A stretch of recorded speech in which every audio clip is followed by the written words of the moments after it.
the Shitcase Cinema. Something's happened! Quick question, has anyone seen the brilliant 1989 movie The Abyss made by James Cameron? Well, this film is trying to be The Abyss, but how does it fare? I'm sure we all know the answer, but let's take a look anyway. So The Rift begins with a guy in bed getting woken up by two dodgy government agents. What a waste of booze, that is criminal. So this is our main man, Wick. Now he's some kind of genius who's designed a fancy submarine called Siren 1 that has somehow disappeared while at sea. Has anyone got the urge to start singing Yellow Submarine by the Beatles? So Wick is ordered to go and search for the missing Siren 1, and as you can see, everyone is overjoyed to have him on board. They say it was your fault that Siren 1 went down. Okay, so our main man doesn't have many fans, but he's a good-looking fella with a good head of hair, so I'm sure he'll win people over. Oh yeah. I mean, she doesn't even seem happy he's on board, but I bet you anything that they get together by the end. Now, the captain of this mission is played by Ali Ermi, who I'm sure many people will just know from his role as the drill sergeant in Full Metal Jacket. Now that's a film. Now, the unfortunate thing in this movie is he doesn't act like he does in Full Metal Jacket, which is largely disappointing, but then that sums up the entire film. Most characters are bland stereotypes, but to be fair, I find this kind of casting more enjoyable than the shite that they ram down our throats these days, which is beyond forced PC woke bullshit. Disney. So the Siren 2 goes deeper and deeper into the ocean to the point of 20,000 feet, and suddenly they're faced with giant icebergs. Sorry, I don't care how dense you think the audience is, nobody, or at least I hope nobody, will buy the fact that icebergs are down there in the ocean depths. Man, this is amazing.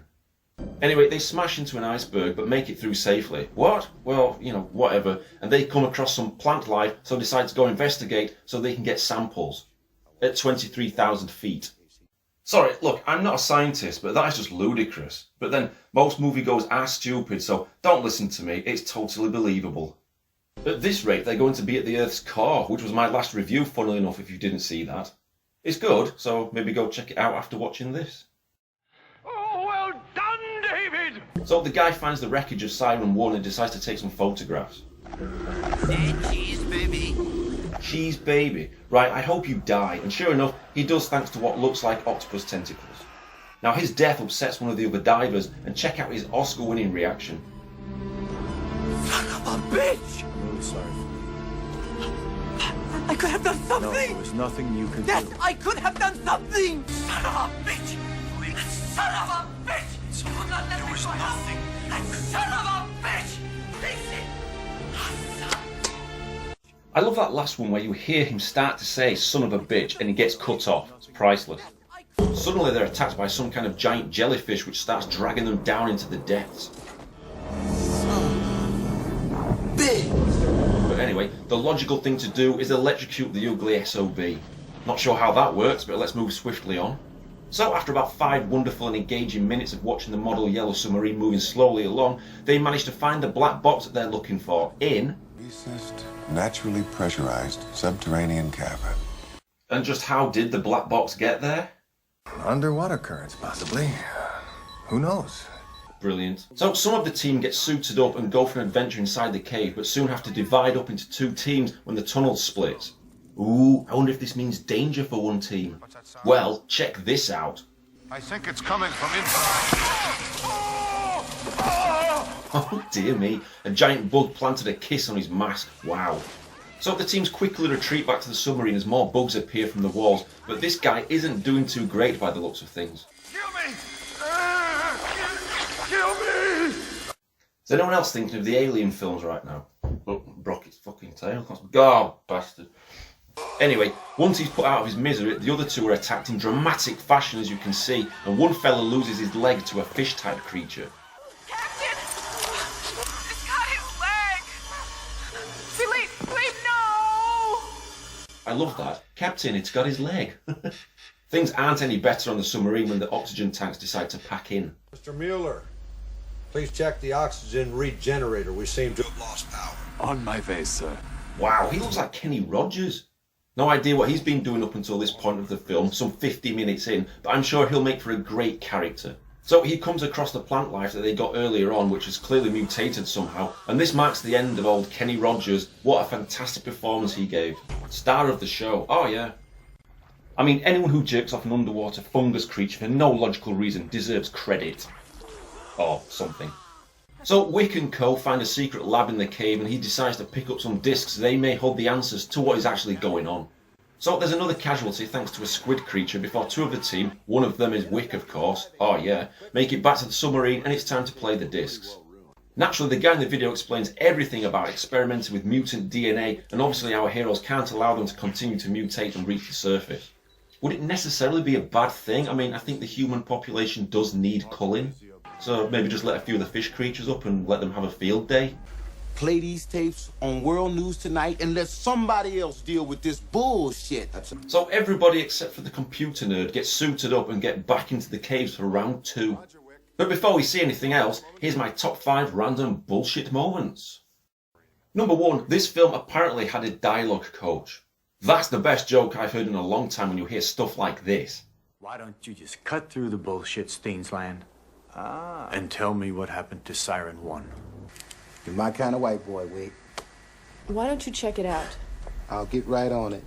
Just hold it right there. Well, let's get to it, huh? Number 2, there may be no Full Metal Jacket worthy put downs from Ali Ermey, but you can definitely tell he doesn't like Wick. You just might as well have me tapping damn Morse code on a bulkhead. Hayes, you can play with your pecker for all I care, just as long as you don't do it in my control room. Number 3, because there was an octopus in earlier, does anybody remember my review of Octopus some years ago where I put forth the silly song with lyrics questioning, is it octopus or octopi? Well, for no reason whatsoever, here's a random clip. I just love it when an octopus or an octopi climbs up on a cruise ship. I saw it in the film, so it must be true. Number 4, I'm not sure who has the most epic eyebrows, the captains, which are like giant black slugs, or Kenny Rogers. I mean, they're out of control. Number 5, Captain, why don't you give me a hand with this? why are 2 grown men struggling to lift a small desk? You goons! So as the crew investigate, they manage to get back in contact with one of their team who got lost in the caves earlier on. She decides to leave them a flare so they can find her more easily, but she nearly blows herself up here. Then she gets dragged away by some tentacles into a machine by the looks of things. Wow, that was really worth saving her character for that. Meanwhile, the team have come across this huge setup. Amniotic sacs with some type of fetus. So what would you do in this situation? Poke it. Go on, poke it. Don't shoot it. That is both hilarious and terrifying. Things go batshit crazy now, so brace yourselves. The machine starts talking. Blow it up. Just blow it up. What happened? So I guess that's the woman who got dragged in by the tentacles. Then this thing appears. Tentacles attack them, so Wick shoots the machine, and then my favourite scene in the film happens. Come on, get some!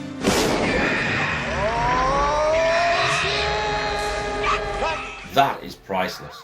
So the only way to destroy the giant creature is to blow up some tanks. Then it cuts to the computer nerd who sees that everyone is now apparently dead. Mission accomplished. Ah, so he's evil and wanted the others dead? Surely there would have been an easier way than what's just taken place. You goon! So the 3 remaining survivors are now locked out of the submarine by the not computer nerd. Hope you can hold your breath, Wick. But of course they manage to open the hatch and get inside for the final showdown. But before we get to that, if you'd like to support Shitcase Cinema, then you can always buy me a coffee on Buy Me a Coffee, amazingly. Or even purchase one of my books from Amazon on download or paperback as seen here by a random goon. Thanks, and now here's the awesome ending which is totally worth the wait. It's not. Someone will eventually find the Siren One's black box, Robbins. And then the truth will be known.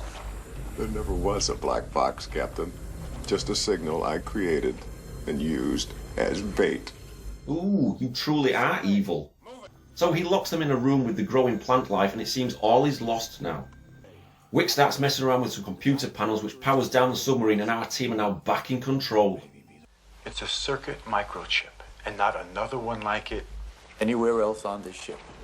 So the not computer nerd goes and lets them out, and gee, I have a feeling that's not the captain sat there, but an empty suit. And sure enough, bosh! Go on, lad.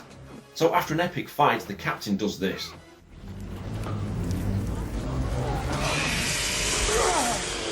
Ugh. See, that made me laugh the first time I watched the movie. Comedy gold. So Wick once again crawls around and messes with the computer circuits and restores the power, but did you notice how he moves the desk on his own? It took two of them earlier and they acted like they were struggling. Wow, this film is fantastic.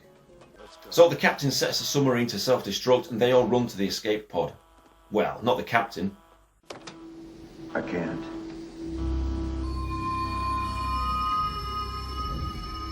He looks really sad.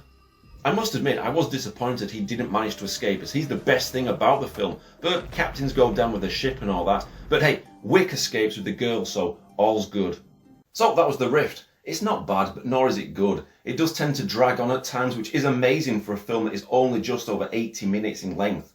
So I'm going to give this a below average 4 out of 10.